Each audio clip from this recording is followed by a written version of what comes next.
কবিতাৰ শিৰোনাম শান্তি বগা কাপোৰৰ, ৰচনা গৌতম বৰা, পাঠ কৰিছে পূৰ্ণিমা বৰা গগৈ।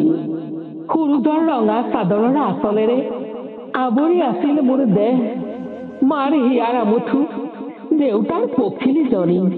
আজি শুকুলা কাপোৰৰ মাজত বন্দী, কেওটাৰ শিৰলোটো উকা। বগা সাজযোৰ পিন্ধিবলৈ কাৰোবাৰ জানো মন যায়? শুভ্ৰতা বোলে শান্তিৰ প্ৰতীক, এয়া জানো মোৰ শান্তি? হোমৰ গুৰিৰ ন ভকতৰ আশীৰ্বাদ, লক্ষ্মী বোৱাৰীৰ অভিবাদন, এই সকলো সিদিনাৰ কথা মাথো। আজি মই হেনো কুলক্ষণী, সমাজৰ কলংকিত বোজা। পলে পলে পাইছো মাথো অকৰ্থনা ভৰ্ৎসনা। মই ব্যাকুল এমুঠি শান্তিৰ বাবে, স্বাধীন চিতীয়া মন প্ৰাণ পৰাধীনতাৰ শূন্যত ভাহে। দিনৰ পোহৰৰ মুখা পিন্ধা ভদ্ৰ সমাজে নিশা মোৰ তেজ পিব বিচাৰে, কাৰণ আজি মই অবলা বিধৱা।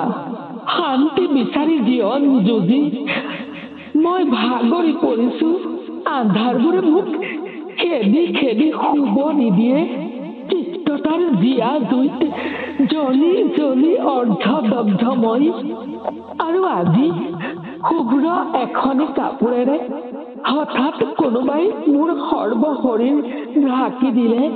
অৱশেষত মই শান্তি বিচাৰি পালো, জীৱনৰ অন্তিম সত্য শান্তি। এখন বগা কাপোৰৰ তলত চিৰ শান্তি।